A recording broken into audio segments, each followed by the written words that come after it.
Muy buenas noches, estimados profesores, estimados alumnos. Es un grato placer poder contar el día de hoy con un distinguido profesor quien está enseñando en nuestra facultad ya casi un año, dictando el curso de crecimiento económico, fruto del cual ha desarrollado el texto que hoy día se va a presentar.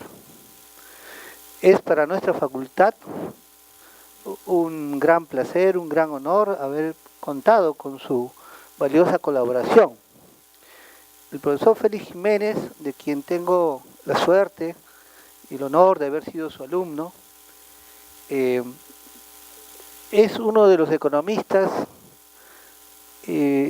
más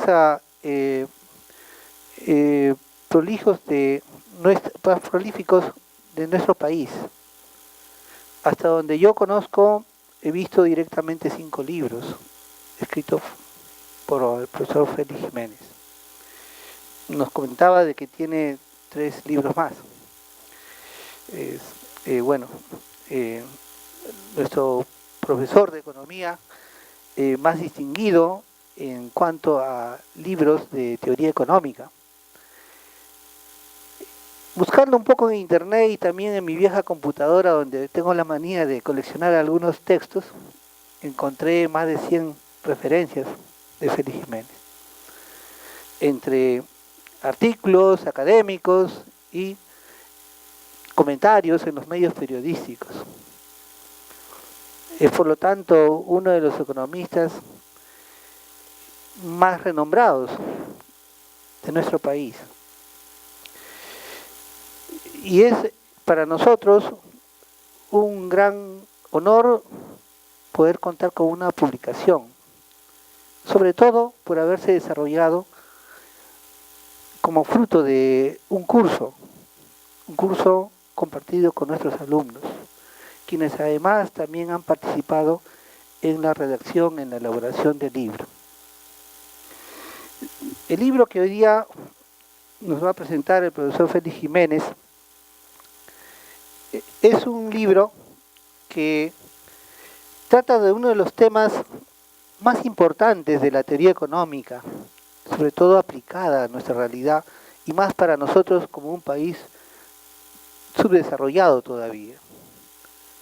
Mientras que países desarrollados llegan a niveles de PBI per cápita de, en algunos casos, más de $100.000, Luxemburgo, entre otros países, Liechtenstein. Estados Unidos está en un nivel de $60.000, Alemania cerca de los 50.000. Nuestro país todavía está en un nivel muy reducido, alrededor de solo $6.000 a $7.000. Chile está pasando los $12.000, $13.000. Entonces tenemos mucho interés por entender qué está detrás de este proceso de largo plazo en el cual algunos países pueden crecer más rápidamente que otros. Uno de los más brillantes economistas, galardonados también con el Nobel, Robert Lucas, en uno de sus artículos, el de 1988, refiriéndose al caso de la India, si no recuerdo mal, en el artículo creo que titula sobre los mecanismos del desarrollo económico. Lucas decía, refiriéndose a dicho país, que después de ver los temas del crecimiento económico, a él le resultaba muy difícil pensar en algún otro tema. El crecimiento económico es uno de los temas más importantes de la economía. Por lo tanto, entender este fenómeno es para nosotros crucial. No hay tema en la teoría económica a largo plazo más importante que el crecimiento. Si queremos salir de su desarrollo, tenemos que comprenderlo. Y en ese sentido, la obra del profesor Félix Jiménez es un valioso aporte, porque además de transmitir las teorías que muchos otros textos también nos enseñan, el profesor Félix Jiménez lo aplica a nuestro país. Y podemos encontrar a lo largo de su obra muchas referencias a nuestra economía y a América Latina. El profesor Félix Jiménez ha tenido la virtud de sintetizar lo que de repente en otras obras aparece desarrolladas con mucha complicación matemática, de una manera mucho más entendible. Y todo esto gracias a que es el fruto de un curso dictado en nuestra facultad.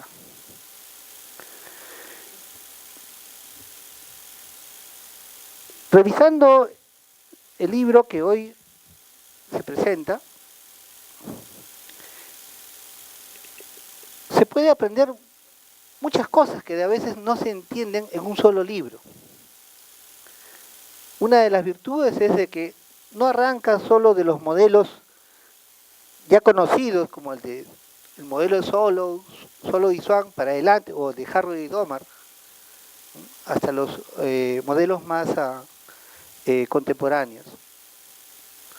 Como bien lo señala el profesor Félix Jiménez, el crecimiento económico aparece desde Adam Smith. Y es que Adam Smith vive una época sustancial, importantísima, en el desarrollo humano. Él vive la época de la revolución industrial.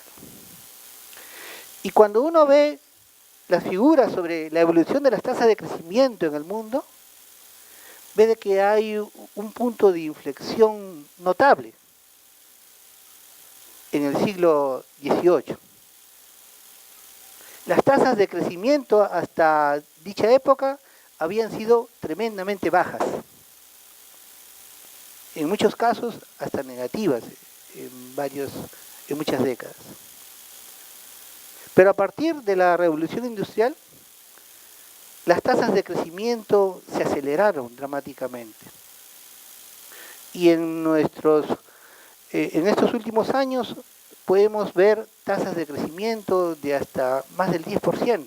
Claro, no es de repente lo normal, pero no ha sido raro observar países que han crecido a tasas de niveles de 15% en algunos casos. China es uno de los últimos países que ha tenido un crecimiento muy acelerado. Y es por eso, como muy bien lo señala el profesor Félix Jiménez, muy justo en reconocer que la teoría del crecimiento nace con este célebre economista, Adam Smith. Profesor Félix Jiménez, permítame agradecer su valiosa colaboración a la formación de los estudiantes de nuestra casa de estudios. Yo sé que no pasará mucho tiempo para que veamos los frutos de su enseñanza, por su esfuerzo académico, su calidad como profesor docente, pero también su calidad humana y como buen ciudadano, porque los profesores no solo debemos enseñar conocimientos, con el ejemplo debemos de enseñar valores a nuestros alumnos, porque de aquí van a salir los futuros gobernantes, los líderes del país que van a conducir el destino político y económico de nuestra nación, y que vamos a sentir nosotros como docentes mucho orgullo de saber que nuestros alumnos están dirigiendo los destinos del país hacia un mejor derrotero. Muchas gracias. Invito al profesor Germán Alarco, distinguidísimo profesor de economía, prácticamente profesor de San Marcos ya, quien también va a hacer comentarios al libro, posteriormente el profesor José Oscategui, profesor de nuestra facultad también, y seguidamente el profesor Félix Jiménez.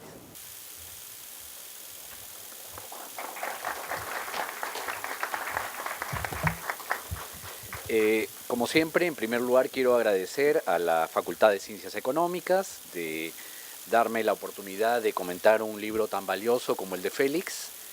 y agradecerles a todos por su presencia en este evento. Lo que voy a hacer en realidad son 3 comentarios y 5 reflexiones, 8, sobre el libro de Félix. En términos de los comentarios, 3 ideas clave. ¿De qué se trata el libro? Es una revisión pormenorizada de los principales modelos de crecimiento económico desde las diferentes escuelas económicas o paradigmas de política económica, desde, ya lo señalaba Richard, una relectura de Adam Smith y David Ricardo. Se trata, y lo voy a repetir al final también, de un libro extremadamente valioso. Un libro que combina teoría, que combina formulación matemática de modelos y también incluye economía aplicada. ¿Por qué? Porque vamos a ver a lo largo del libro no solo el planteamiento teórico, matemático, sino también algunas aplicaciones para la economía peruana. Para mí es claro que es un libro de cabecera para estar al día en el tema, en los modelos y enfoques de crecimiento económico, tremendamente útil para los estudiantes, profesores e investigadores en nuestra materia de estudios. El segundo comentario que quiero hacer es que el libro no es solo enfoques y modelos de teorías del crecimiento. El libro incluye una muy valiosa e importante presentación de la controversia sobre teoría del capital y del crecimiento que se dio en los años 60 entre los dos Cambridge, el Cambridge de los Estados Unidos y el Cambridge de Inglaterra, donde Cambridge de Inglaterra cuestionó lo que fue el elemento clave de las teorías del crecimiento, que es la función de producción. No voy a entrar al detalle de las discusiones, pero es una discusión relevante, lamentablemente ahora olvidada. ¿Por qué? Porque en la mayoría de nuestras escuelas simplemente planteamos la función de producción y a partir de esa función de producción hacemos derivaciones de diferentes modelos de crecimiento económico. Pero es muy importante revisarla para examinar cuáles son los problemas de causalidad, de círculo vicioso que hay tras el razonamiento convencional de la función de producción. Es un tema importante que está en el libro. La tercera contribución importante del libro es la relativa a que el libro es un libro perfectamente balanceado.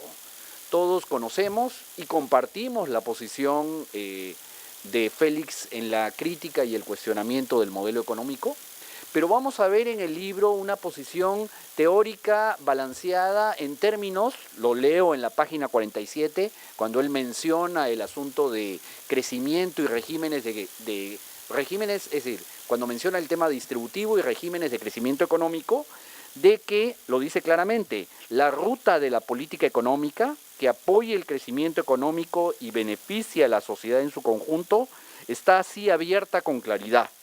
El buen entendedor se habrá dado cuenta que no es necesario optar por un extremo u otro, ¿sí? Y eso es un tema importante en la teoría económica y en la economía aplicada. Lo que tenemos nosotros como economistas es un conjunto de modelos que están construidos a partir de una estructura y una serie de supuestos y que derivan obviamente un conjunto de recomendaciones de política. Lo que nos está diciendo Félix nos está recordando lo valioso de hacer teoría económica en términos de aprovechar los diferentes enfoques, reconociendo sus diferencias y reconociendo también que la salida es una suerte de, bueno, hay que evaluar qué es valioso de uno, qué es valioso de lo otro. Dice, no es necesario optar por un extremo, aunque los neoliberales, y en esto coincidimos plenamente, lo hicieron empezando con Reagan y Thatcher. Es decir, ellos sí son sectarios. Y podríamos discutir mucho sobre la escuela neoclásica, podríamos discutir mucho sobre los debates cuando tenemos con las gentes de las otras escuelas económicas, donde ellos realmente profesan un dogmatismo extremo. Nosotros no, y eso queda claro en el libro de Félix. Las 5 reflexiones que quería comentar a partir del libro, creo que pueden ser interesantes un poco para contribuir al debate. Félix las menciona, la primera la llamo el largo plazo. Félix la menciona cuando habla de la primera y segunda revolución industrial, esto es en la página 43. No hay modelo matemático cuando hablamos del crecimiento en el largo plazo, cuando hablamos de qué pasa con el crecimiento de la economía mundial que mencionó Richard en los últimos 2 siglos. No hay modelos de largo plazo, pero en realidad hay que recordar que el principal motor de la transformación son los grandes cambios tecnológicos, ¿sí? Primero señalados por Kondratiev en finales del siglo XIX, comienzos del XX, luego por Schumpeter en la década de los 40 y más reciente por Dossi, Freeman y Carlota Pérez en los años 80. Y simplemente recordar de que el crecimiento en el largo plazo se basa en los cambios en el paradigma tecnoeconómico a propósito de la búsqueda de ganancias. Estos cambios de largo plazo son discontinuos en el tiempo. Entonces lo que vamos a tener en el largo plazo son grandes ciclos, grandes cambios en los paradigmas tecnoeconómicos.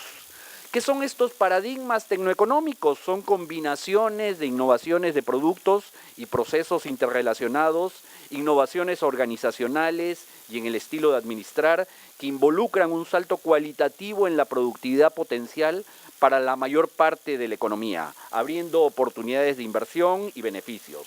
Hay un uso intensivo del factor clave, redefinición de las escalas óptimas, un nuevo patrón de localización geográfica y modificaciones en el marco socioinstitucional.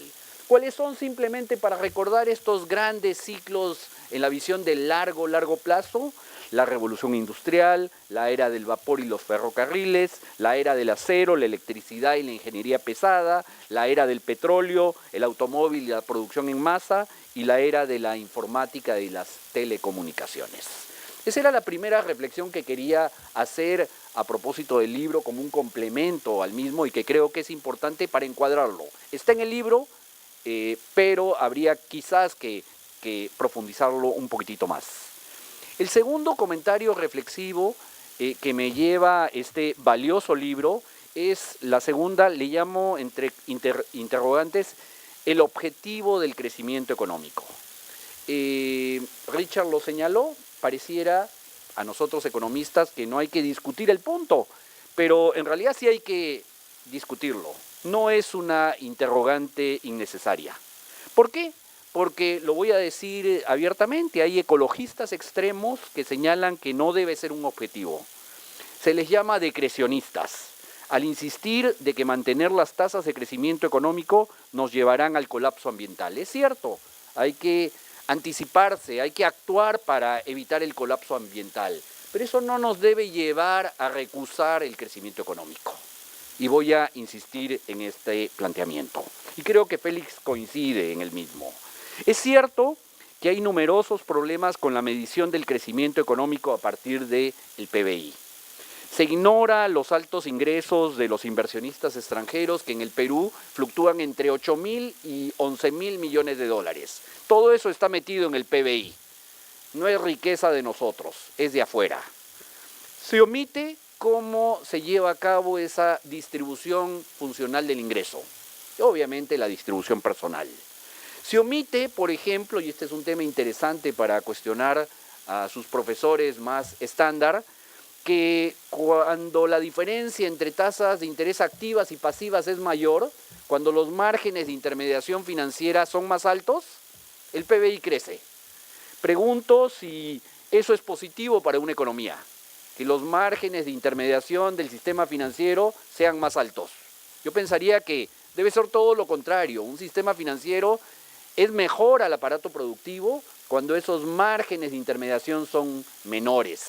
Pero nuestra contabilidad, la que tenemos oficialmente desde Naciones Unidas, los incorpora de manera positiva.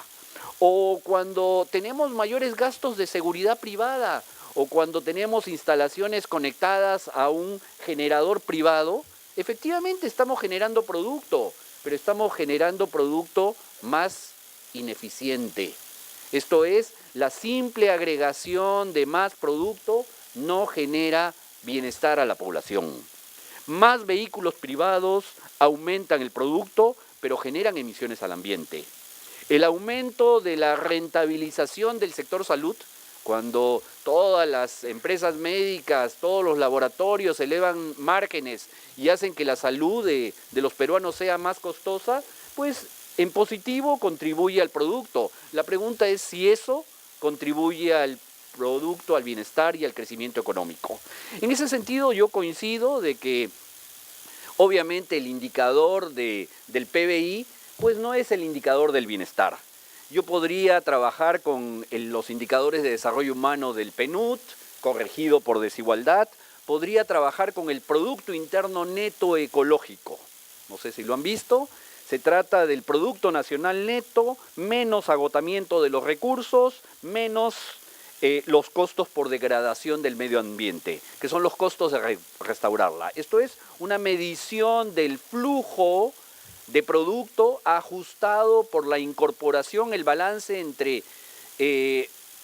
reservas utilizadas y reservas incorporadas, menos el costo de las emisiones al ambiente. Yo creo que esas son medidas que deberíamos incorporar en el Perú de aquí hacia adelante, existen en otros países y podrían ser más certeras en términos de medir si este producto contribuye al bienestar o no de los peruanos. Sobre esta sección quiero comentar, sobre esta reflexión, que se necesita del crecimiento económico, ya que este genera ingresos públicos, al igual que las divisas de los sectores extractivos. Es decir, aquí no me van a ver como enemigo, un antiminero, no, necesitamos las divisas del sector extractivo. La otra agenda, la de los microproyectos locales, el turismo ecológico, los econegocios, la agricultura orgánica, la economía asociativa, la economía solidaria son esenciales, pero para poder desarrollarse necesitan de una economía en crecimiento, no de una economía estancada. Sin recursos fiscales y sin crecimiento económico, la demanda de bienes y servicios para estos proyectos tendría serios problemas. En realidad los proyectos estos microproyectos que habría que desarrollar en todo el país, podrían estar condenados al fracaso.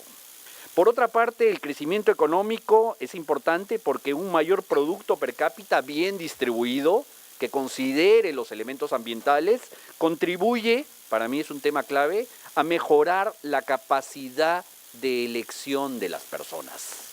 Mientras más ingresos, en teoría, lo decía Sen, mejora nuestra capacidad para elegir. Y eso para mí es un tema importante. La segunda reflexión, voy a ser breve, más breve, es sobre el origen de los diferentes modelos que presenta Félix. Él lo señala. Y simplemente quiero aprovechar esta oportunidad valiosa que me proporcionan para señalar, como él lo hace, de que en la teoría económica existen paradigmas de la política económica, que existen diferentes escuelas. Cada escuela es un paradigma que es un lente, es una forma de ver la realidad, a través de la cual la miramos y seleccionamos cuál es la variable objeto de atención y cuál va a ser las variables explicativas. Debo señalar que estos paradigmas no son inocentes. Es decir, cuando a un conjunto de personas se les ocurrió armar el modelo neoclásico, lo armaron de una forma perfectamente articulada. Hay un nivel que se dice analítico, un nivel sintético. La forma, la estructura, los supuestos que utilizan están orientados a obtener conclusiones y recomendaciones de política predeterminados. Es decir, yo no puedo tener un modelo neoclásico si es que, o mejor dicho, el modelo neoclásico parte necesariamente siempre de concebir la realidad a partir de lo que ocurre en el mercado de trabajo, donde yo tengo una oferta de trabajo y una demanda de trabajo determinada por la función de producción. Y eso, más la ley de Say, me va a determinar que el Estado es el enemigo en este modelo.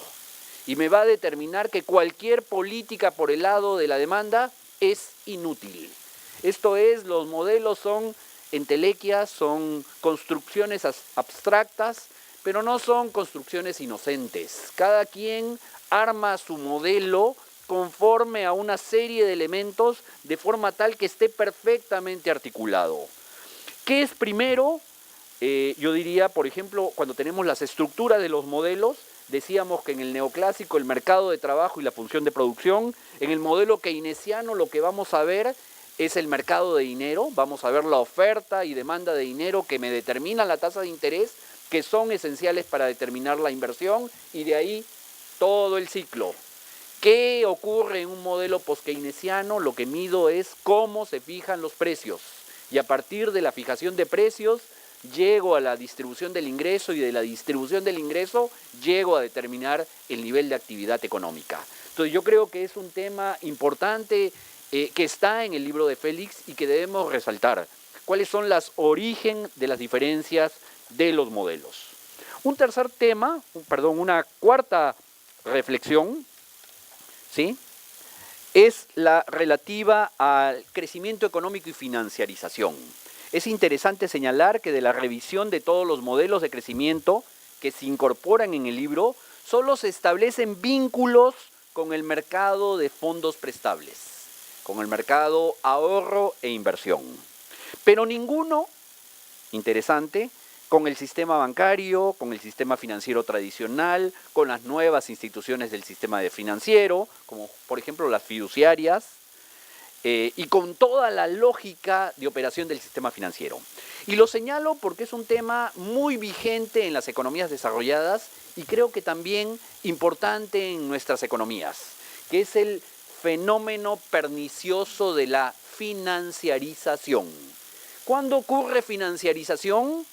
Lo digo, es un patrón de acumulación, es una definición de Kirchner del 2005, es un patrón de acumulación mediante el cual los beneficios se producen y acumulan principalmente a través de los canales financieros, más que a través del comercio y la producción de mercancías. Lo que estamos diciendo es que esta esfera financiera, en lugar de contribuir, como nos enseñaron en nuestros viejos cursos de teoría monetaria y crecimiento económico, al crecimiento, en realidad, generan efectos contrarios. Ahora tenemos que la financiarización contribuye al crecimiento espurio a partir del consumo privado. La financiarización contribuye a la formación de burbujas. Y eso no es un fenómeno tan alejado tampoco del Perú.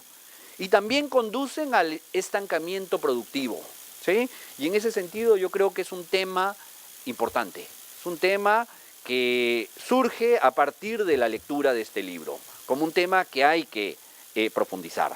Y el último tema, la última reflexión de este valioso libro es, entre interrogantes, ingredientes para explicar el decrecimiento económico peruano. El libro nos lleva a reflexionar de que es importante construir teoría para el Perú, ¿sí? Teoría económica y modelos para el Perú, que los modelos de afuera no son suficientes. En estos modelos externos no hay enfoque alguno que otorgue rol al tipo de cambio real. Está en nuestros diagnósticos. Félix lo presenta continuamente y muchos de nosotros seguimos en esa línea. Pero es un tema que no está formalizado en los modelos de crecimiento económico. Por el lado de la restricción externa hay algo en el modelo de Tirwald, pero no está debidamente. No está tampoco el tema de los costos financieros. Cuando nosotros observamos el decrecimiento económico peruano, vamos a ver que hasta el 2014 el ratio inversión-producto del 2014 se mantiene dentro de los más altos de los últimos 60 años. Esto es, la caída de la inversión privada hasta el año pasado no era un tema asociado a la contracción de la inversión privada.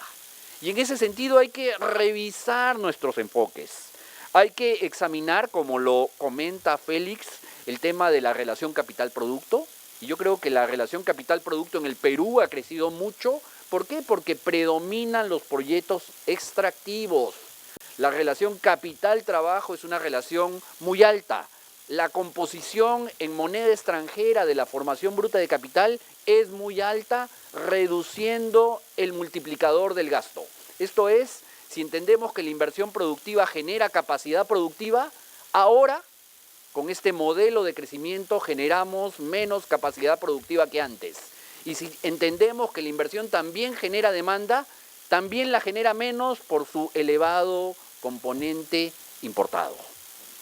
Tenemos que incorporar los temas de los sobrecostos internos, no el de la mano de obra que probablemente el día viernes van a venir a repetir los exponentes que vienen a esta Facultad de Economía. Los principales sobrecostos de la economía peruana son los sobrecostos por utilizar hidrocarburos líquidos en lugar de utilizar gas natural. Ahí hablamos 2% del PBI. Los sobrecostos que hay en las cadenas logísticas de comercio exterior, porque hay muchas etapas con procesos no competitivos, con empresas oligopólicas o casi monopólicas en la cadena logísticas. Y cuando hablamos de los sobrecostos financieros, no los laborales. Yo creo entonces que es muy importante desarrollar modelos para el Perú, incorporando el tema de tipo de cambio real, restricción externa, la importancia de la estructura distributiva y la generación de excedentes, la importancia del sistema financiero de valores y de capitales que está generando financiarización que en lugar de ser positiva al crecimiento nos está llevando al estancamiento económico. Hay que incorporar aspectos institucionales y factores estructurales. Yo quiero finalizar nada más agradeciendo la invitación y felicitando nuevamente a Félix por esta valiosa contribución para esta importante casa de estudios y para toda la sociedad peruana en general. Muchísimas gracias. Buenas noches. En primer lugar, quiero agradecer al decano por haberme escogido para presentar el libro de Félix. Como lo ha hecho Germán, este es un libro importante y importante por varias razones, ¿no? Una razón es importante en sí mismo por los modelos que contiene y la otra razón es porque es un esfuerzo intencional en ese sentido novedoso de acercar estos temas que pueden ser bastante casi esotéricos, ¿no? Acercarlo a los estudiantes en particular y en general a profesionales e investigadores que podrían no estar muy cerca del campo, pero que pueden tener intenciones de acercarse a él. Tiene una secuencia que tal vez inconscientemente marca algunas de las preferencias de Félix. Esto no quiere decir que en el libro estén solamente las preferencias de Félix. Creo que ha sido cuidadoso en presentar los diversos modelos, pero me parece que hay una secuencia que pone de manifiesto, como digo, es natural, ¿no? Ningún autor escribe un libro y no deja su impronta en él, ¿no? Su manera de ver las cosas, que es lo más natural. El libro empieza con el tratamiento hace un poco de historia y nos remonta hasta Adam Smith y Ricardo, por ejemplo. Adam Smith no tuvo un modelo, ¿no? Se han construido algunos modelos ¿no? Pero él no desarrolló ningún modelo explícito, así como tampoco Ricardo prácticamente, y también se ha construido un modelo sobre Ricardo. Uno de los fundamentos de los análisis que ellos hicieron, como también lo menciona Félix, por supuesto, está en una frase de Ricardo que es conocida y que es muy pertinente, ¿no? Esto de el desarrollo de las fuerzas productivas depende finalmente del tamaño del mercado. Primeros capítulos en los cuales hay bastante de presentación metodológica, algo así como una presentación para facilitar a los lectores, en particular a los alumnos a quienes está dirigido el texto, la comprensión del material que viene después. Digo que es de elección ¿no? Porque algunos textos lo ponen como un apéndice al final, por ejemplo, ¿no? Félix ha escogido ponerlo al principio. Esa es una elección, digamos, sin ningún otro contenido. Continuando con la idea esta central que creo yo que está en el libro, ¿no? Félix hace una revisión también del histórica, ¿no? Y pasa al periodo conocido como el periodo de la recuperación del capitalismo, mencionando previamente que, digamos, desde Adam Smith prácticamente, ¿no?, hasta los años 30, hubo un descuido, no sé si se puede decir descuido, pero en todo caso no se consideró importante el tema del crecimiento económico, ¿no? Probablemente porque era la época en la cual se pensaba que, digamos, la economía estaba desarrollada o poco desarrollada, la economía mundial me refiero, y entonces parecía que los problemas económicos se resolvían solos, ¿no? Y las teorías que había en la época parecían sostenerlo así. Entonces, todo aquello que hablara del crecimiento económico o de políticas económicas, porque no olvidemos que la macro es un invento recientísimo, ¿no? La macroeconomía es un invento del siglo XX, uno de los grandes inventos, diríamos, de la humanidad en el siglo XX, ¿no? Porque solo a partir de los años 30 podemos hablar de política macroeconómica. Antes nunca se había hablado de eso. Un poco paradójico, ¿no?, que un modelo de crecimiento genere tasa de crecimiento per cápita, del PIB per cápita igual a 0. Estos modelos de crecimiento endógeno, ¿no?, generan crecimiento del PIB per cápita mayores que 0, ¿no? Entre estos modelos, Félix pone algunos con los cuales yo no estaría muy de acuerdo, ¿no? El modelo acá, por ejemplo, ¿no?, es un modelo que tiene que estar, no estoy diciendo que no tiene que estar, ¿no? Pero es un poco discutible si el modelo acá es un modelo de crecimiento endógeno o no, porque el modelo acá no necesita ni desarrollo tecnológico, no necesita absolutamente nada. Si el modelo está diseñado como suficientemente productivo, ya va a arrojar una tasa de crecimiento positiva que va a ser constante, independientemente de cualquier vicisitud que se presente. Pero en esta sección Félix presenta varios modelos, todos ellos útiles, entre ellos, por ejemplo, uno de Barro del 91, sobre crecimiento endógeno con gasto público y en el cual se llega a hallar una tasa una tasa impositiva, ¿no?, que permite un gasto que maximiza el crecimiento. Y bueno, para no alargar mucho esta presentación,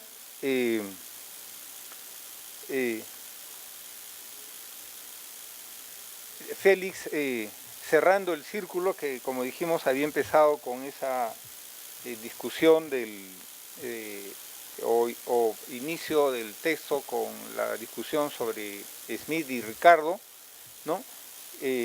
Félix trata los modelos de crecimiento impulsados por la demanda. En realidad, yo creo que hay una diferencia muy sutil, ¿no? En los modelos,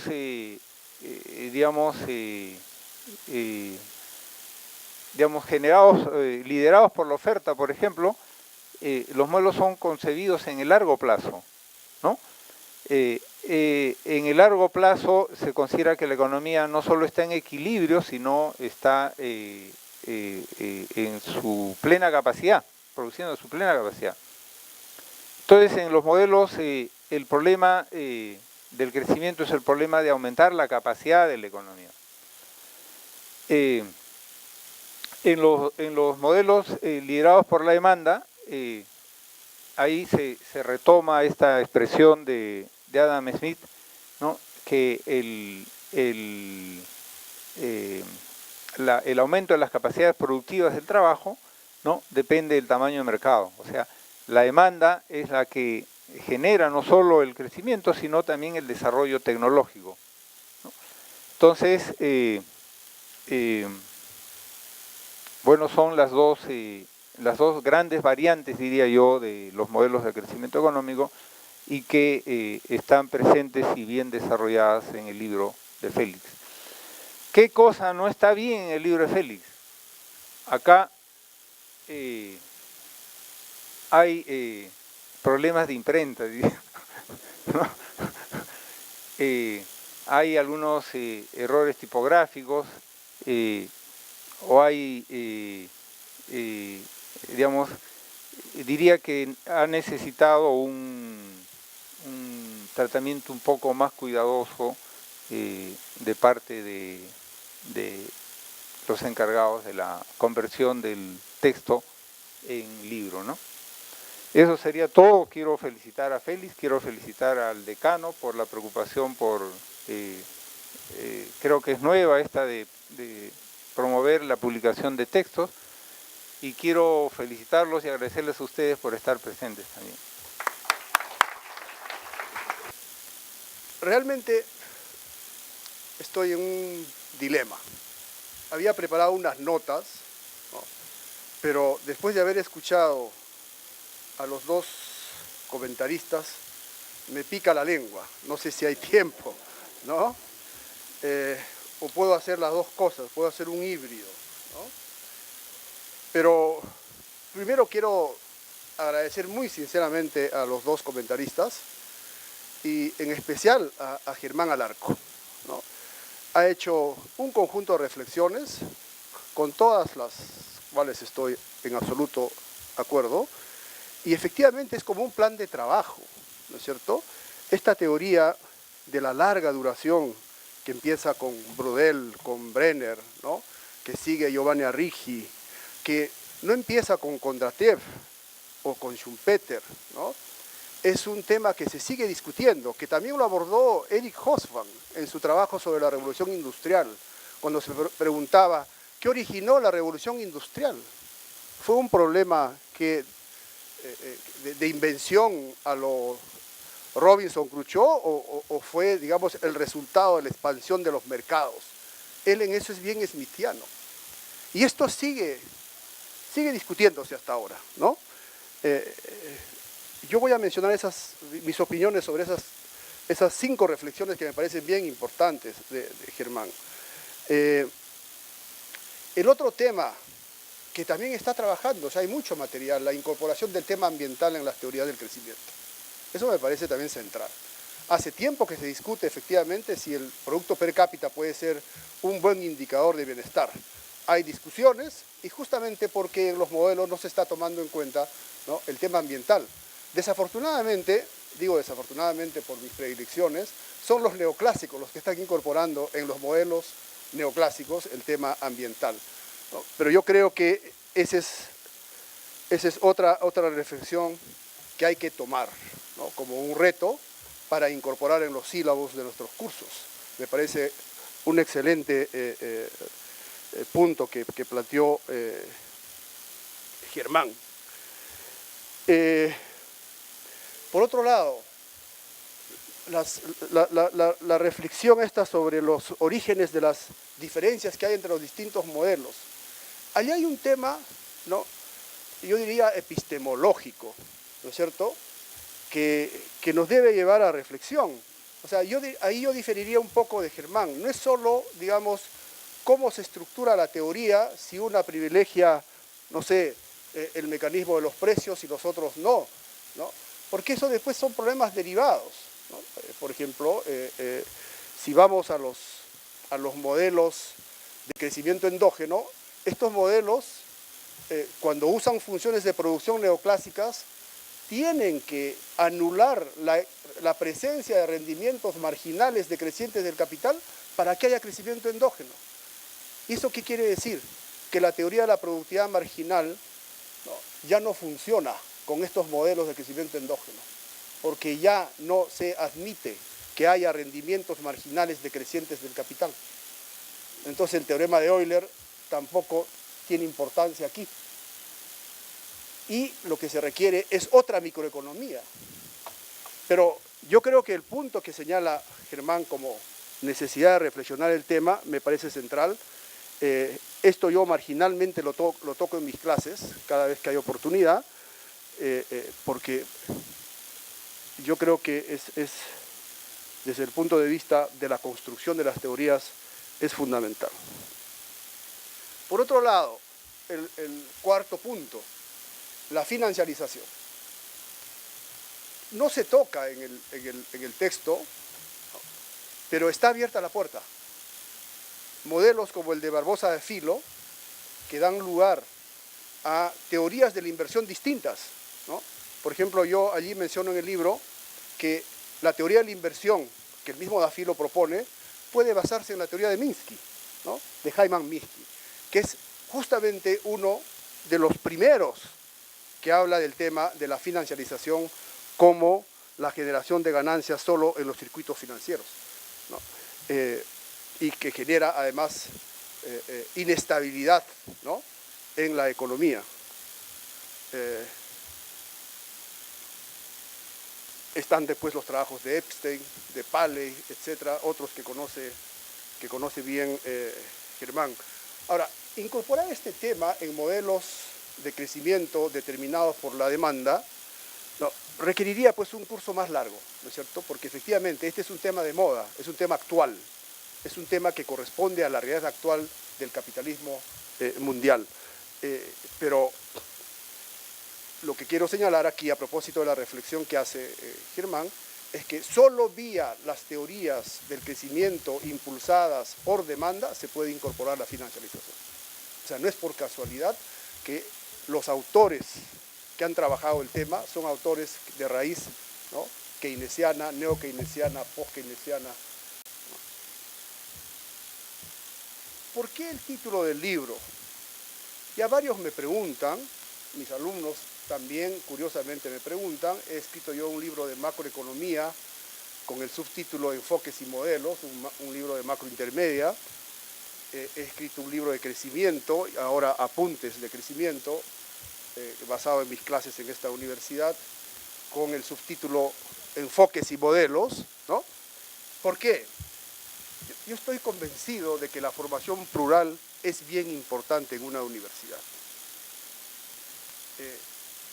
Yo, haciéndolo, rindo tributo a mis maestros. He tenido la suerte de tener grandes maestros en México y en Estados Unidos. Economistas que conocen todos los enfoques teóricos, que no se han especializado en uno, aun cuando adhieren a un enfoque. Es la única manera, ¿no?, de generar capacidad para crear, para imaginar. Este tipo de tratamiento plural de los temas incentiva la comparación y la crítica metodológica y teórica. Porque cada vez, no sé si aquí tengo alumnos que me están escuchando, no sé si cuando yo hago las clases, cuando presento los modelos, ¿no?, se nota, ¿no? Se nota.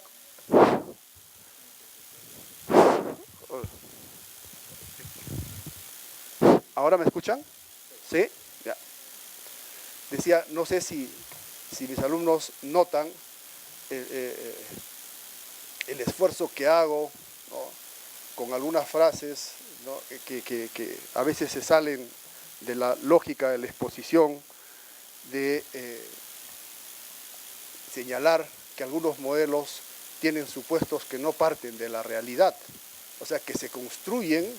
Cuando hicimos, por ejemplo, en clase la controversia sobre la teoría del capital, ¿no?, mostramos unas parábolas que no corresponden a la realidad, pero que sin embargo se usan para explicar la realidad.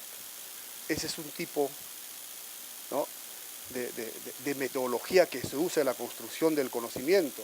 Y hay otra que hace todo lo contrario, que parte de la realidad, ¿no?, que toma en cuenta la realidad para formular supuestos y toma en cuenta los problemas que hay que explicar de esa realidad, y de esa manera se construye teoría y se valida si es que realmente está explicando esos problemas. Entonces ahí la presentación plural de los enfoques permite o estimula esta crítica metodológica y también teórica, porque uno puede empezar a cuestionar, ¿no?, la consistencia lógica de las propias teorías, como se menciona en varias partes del libro, ¿no?, sobre todo pensando en la teoría neoclásica. Y también estimula la creación de conocimiento sobre el tema del crecimiento a partir, ¿no?, de la reflexión sobre nuestra realidad. La mayoría de los modelos, por no decir todos los modelos, son para economías desarrolladas, que son tecnológicamente más o menos homogéneas y diversificadas. Tienen vectores de exportación totalmente diversificados. No son modelos que se han desarrollado pensando en economías como la nuestra, que son tecnológicamente heterogéneas y poco diversificadas, y tienen un vector de exportaciones totalmente especializado. 75% de las exportaciones son primarias, ¿no? Entonces, presentar esa gama de enfoques y modelos, ¿no?, permite también crear conocimiento, porque uno puede, inspirado en esos modelos, imaginar cómo podría ser un modelo para explicar lo que ocurre en economías como la peruana. Por otro lado, pone en cuestión el tratamiento dicotómico del corto, dicotómico y contradictorio, del corto y el largo plazo. Los modelos de crecimiento son modelos de largo plazo. ¿Y qué modelos son los que hacen un tratamiento dicotómico del corto y el largo plazo? Uno encuentra, por ejemplo, modelos keynesianos, ortodoxos, que señalan que en el corto plazo la inversión genera su propio ahorro, pero esos mismos keynesianos aceptan que en el largo plazo el ahorro determina la inversión. O sea, es un tratamiento contradictorio. Los neoclásicos aceptan eso, los tratamientos dicotómicos. Cuando uno entra a los modelos determinados por demanda, eso desaparece. O sea, en el corto y en el largo plazo, la demanda es importante. Si pensamos en la inversión, por ejemplo, en el corto plazo, la inversión genera su propio ahorro a través de cambios en el ingreso. Ese es un principio de demanda efectiva de Keynes, de Kalecki. Y en el largo plazo, en modelos de crecimiento de largo plazo, de crecimiento determinados por el lado de la demanda, la inversión genera su propio ahorro a través de cambios en la capacidad productiva. Entonces ya no hay un tratamiento dicotómico del corto y largo plazo. Si Kalecki viviera, Kalecki escribió un artículo en el año 66 donde se preocupaba por este tema del corto y el largo plazo, de la relación entre el corto y el largo plazo. Los modelos determinados por demanda han resuelto ese problema que preocupaba mucho a Michal Kalecki. El otro punto que quería mencionar, aprovechando esta presentación, es que es bien importante, ¿no?, el énfasis en la diferenciación de enfoques y modelos, sobre todo cuando uno piensa en política económica. Porque uno identifica cuáles son las fuentes del crecimiento. Hay macroeconomistas, conozco a macroeconomistas que se resisten a hablar de modelos. Por ejemplo, se resisten a hablar del modelo económico neoliberal. Dice, yo no creo en que exista un modelo económico neoliberal, dicen algunos economistas. Esos que hacen esa afirmación no tienen formación rigurosa en economía. Se los digo con humildad, sin pedantería, ¿no? Esos son como los médicos, los tecnólogos médicos, ¿no? Hay tecnólogos médicos que estudian determinadas técnicas para primeros auxilios, pero no son médicos. Entonces hay que tenerle mucho miedo a esos, mucha desconfianza a esos economistas que señalan, ¿no?, o afirman con todo desparpajo de que no hay modelo económico neoliberal. Los modelos económicos se definen por las fuentes del crecimiento. ¿De dónde vienen las fuentes del crecimiento, dónde están los motores del crecimiento. Una vez ubicados, o para ubicarlos más bien dicho, uno tiene que partir de una teoría. Si las fuentes del crecimiento están por el lado de la oferta, estamos en un enfoque teórico de mercado autorregulado, libre, interna y externamente. Estamos en la teoría, si pensamos en el comercio internacional, en la teoría de las ventajas comparativas, que conduce a la especialización. En las ventajas comparativas. Y que nos dice la teoría de que vía el comercio, los que participan en el comercio se benefician, ¿no?, recíprocamente. Pero la historia ha demostrado de que eso no es así, ¿no es cierto? Que aumenta la divergencia entre países pobres y ricos con el comercio libre.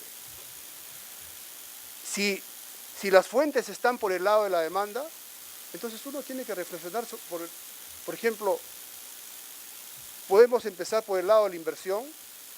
¿Cómo se determina la inversión en países desarrollados y en países subdesarrollados? ¿Cuáles son los determinantes de esa inversión? No son los mismos en países desarrollados, diversificados, que en países como el nuestro. Y, por otro lado, uno tiene que pensar en el mercado, en el tamaño del mercado. Y eso nos lleva a Smith. O sea, no es verdad que no se haya formalizado el modelo de Smith. Kaldor lo hizo, ¿no? Kaldor formalizó el modelo de Smith. Esta idea de que el tamaño del mercado determina la extensión y la profundidad de la división del trabajo. Y la extensión y la profundidad de la división del trabajo determina la productividad, el aumento de la productividad. Y el aumento de la productividad determina, ¿no?, los costos unitarios de producción. Cuando la productividad aumenta, esos costos unitarios bajan. Y con costos unitarios más bajos, decía Smith, las economías se hacen más competitivas, pueden ganar mercado. Si ganan mercados, el tamaño del mercado aumenta.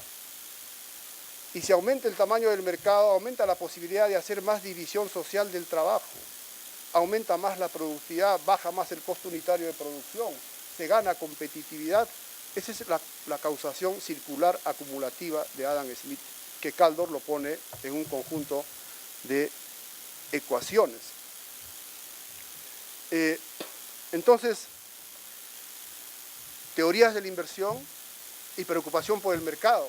Si pensamos en economías como la nuestra, es importante que mencione esto, en los años 30 o 40, 50, cuando se estaban difundiendo las teorías del desarrollo o del subdesarrollo, poco se teorizaba sobre el tema del papel del tamaño del mercado. Se asumía como un dato que el mercado era pequeño, o sea, los teóricos del desarrollo, sobre todo los cepalinos, y estos planteaban de que porque el mercado era pequeño había que hacer, ¿no es cierto?, integración con otros países.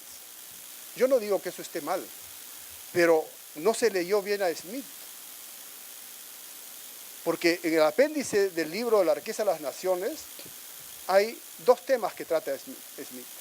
El tema de la infraestructura, que es la manera de conectar la economía con la geografía, y el tema de la educación, que tiene que ver con la calificación del recurso humano.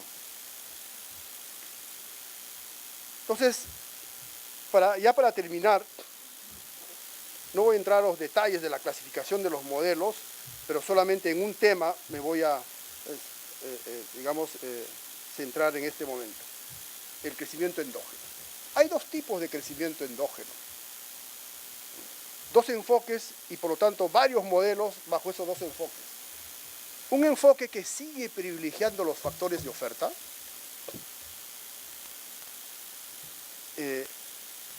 y solo asume que hay crecimiento endógeno cuando el capital ya no tiene rendimientos marginales decrecientes, ¿no?, y el producto per cápita y el capital per cápita crecen en el tiempo. Pero también hay un enfoque de crecimiento endógeno donde las fuentes del crecimiento están por el lado de la demanda. Están por el lado de la demanda. Y estos son los que hacen énfasis justamente en el tamaño del mercado. Y por eso es que discutir cómo se crean mercados es un tema, ¿no?, que hay que incorporar en nuestros programas de estudio. Eso significa, ¿no?, hacer historia económica y hacer teoría económica. Hay que leer a Polanyi, no solamente a Smith, ¿no? Polanyi, ¿qué libro de Polanyi? ¿La gran transformación? No. El sustento del hombre. Allí es donde él nos va a decir cómo se crean mercados. Polanyi era un smithiano.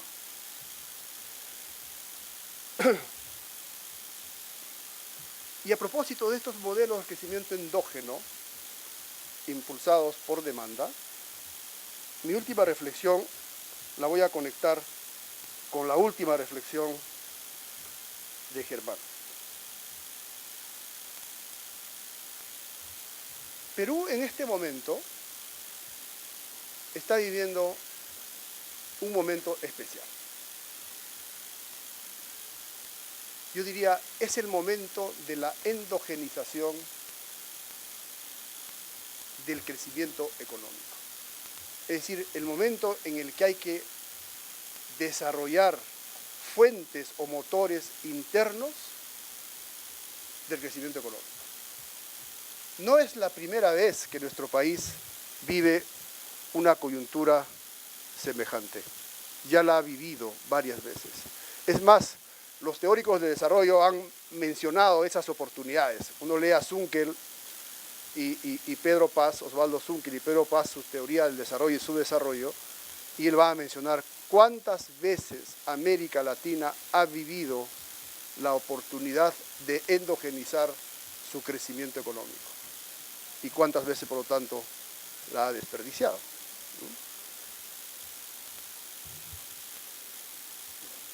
¿Cómo caracterizaríamos este momento? O sea, ¿por qué este momento es, digamos, el más apropiado para endogenizar el crecimiento económico en nuestro país? Decía que iba a vincular con lo que dijo Germán. Primero, porque los términos del intercambio se están cayendo. Y la caída de los términos del intercambio va a continuar. Muchos analistas lo están señalando. Esto tiene para varios años. Entonces hay un rango de años importante para endogenizar el crecimiento económico. ¿Por qué es importante la caída de los términos del intercambio? Porque ya no genera enfermedad holandesa. Es decir, ya no le quita competitividad a la producción de transables o comercializables en el país. Y eso tiene que ver con lo que Germán señalaba, ¿no? En este momento hay presiones al alza del tipo de cambio. El tipo de cambio se puede convertir, ¿no?, como nunca antes, en el principal instrumento de diversificación productiva, de estímulo a la generación de actividades comercializables. Claro que hay un problema, ¿no? Voy a mencionar después este problema. Por otro lado, los salarios se estancaron. Uno podría decir que en términos de costos salariales, ¿no?, esta coyuntura también es favorable para industrializarnos. Lo que no quiere decir que hay que atrasar los salarios. Lo que hay que hacer es empezar la industrialización o la diversificación productiva vía desarrollo del agro, bajando, ¿no?, el costo de la canasta salarial, de la canasta de consumo de los trabajadores.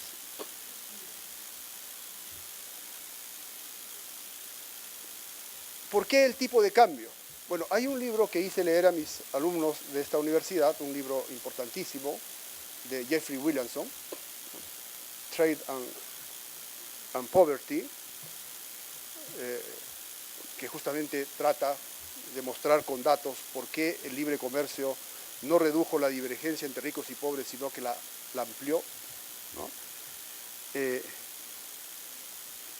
En ese libro se señala un dato importante, que la política arancelaria en un periodo de apertura comercial ¿no?, de presión por abrir los mercados no es la más conveniente.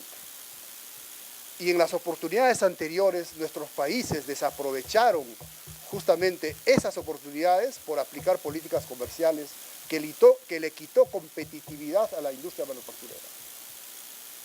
Porque se usaron los aranceles, ¿no?, en la industrialización por etapas, que generó, ¿no?, un mercado prácticamente cautivo para la producción doméstica y poco competitiva en los mercados internacionales. Entonces, de esa experiencia, a un tipo de cambio alto hay que adicionarle los subsidios directos, que son los que menos distorsionan la operación o el funcionamiento del mecanismo de los precios. Ahora, fíjense, ¿por qué hay problemas? Digamos, estos son los elementos que definen una oportunidad o una coyuntura favorable a la diversificación y al desarrollo de las actividades comercializables. ¿Y por qué hay problemas? Porque justamente en nuestro país muchos profesionales economistas siguen con la visión dicotómica del corto y el largo plazo. Creen, además lo dicen y lo escriben, ¿no?, que la estabilidad macroeconómica, esto que tiene que ver con la política fiscal, con la política monetaria, con la política cambiaria, ¿no?, es condición suficiente, pero no, bueno, condición necesaria, dicen, pero no suficiente para el crecimiento. Porque están pensando que aparte de la estabilidad macroeconómica, hay otras variables que tienen que ver con el crecimiento. Y lo dicen, por ejemplo, la tramitología, ¿no?, o los costos salariales y no salariales altos. O sea, la presencia de regulaciones en el mercado de trabajo, hay que desregular el mercado de trabajo, plantean, ¿no? Y han gestionado una política macroeconómica contraria al crecimiento. Porque no puede ser sino contraria al crecimiento una política que promueve, por ejemplo, la dolarización de los créditos. Una política que hizo que los créditos se dolarizaran, porque en el momento en que queremos aprovechar el tipo de cambio como instrumento de diversificación, tenemos créditos en dólares, 33% de los créditos están en dólares. Entonces, ¿qué pasa si el tipo de cambio sigue subiendo? La morosidad va a seguir, hay un problema de hoja de balance, porque los créditos los han obtenido empresas y familias que ganan en soles, no en dólares, su capacidad de pago disminuye, ¿no?, y se genera un problema. Entonces, primero hay que resolver ese problema, hay que desdolarizar rápidamente los créditos para que el tipo de cambio cumpla su papel. Y por otro lado, otra cosa que señala muy bien Germán, realmente le agradezco por esas 5 reflexiones, es el tema de los costos financieros. En nuestro país, no obstante que se ha escrito, hay en la literatura modelos de desarrollo impulsados vía mercado de capitales e impulsados, ¿no?, vía sistemas bancarios. Los típicos son, por ejemplo, Alemania y Japón, vía sistema bancario, Estados Unidos vía mercado de capitales. En nuestro país, para aprovechar bien esta coyuntura, necesitamos desarrollar el mercado de capitales. Creo que si fuéramos capaces, obviamente con participación del Estado, de que las pequeñas y medianas empresas emitieran deuda en el mercado local en soles con garantías, habríamos dado, si se me permite la expresión, un paso revolucionario. Estamos en crisis, pero como dicen, todas las crisis son oportunidades. Creo que esta es una oportunidad para diversificar el aparato productivo, es una oportunidad para evitar, ¿no?, que continúe la desnacionalización del Estado. Hay que recuperar la autonomía en la gestión de las políticas públicas y en el manejo de nuestras políticas monetaria, fiscal y cambiaria específicamente. Yo les agradezco sinceramente su tiempo. Estoy también muy agradecido y les vuelvo a agradecer muy agradecido con los comentarios de los dos presentadores de este libro. Creo que ha sido una noche muy productiva, por lo menos para mí. Muchas gracias.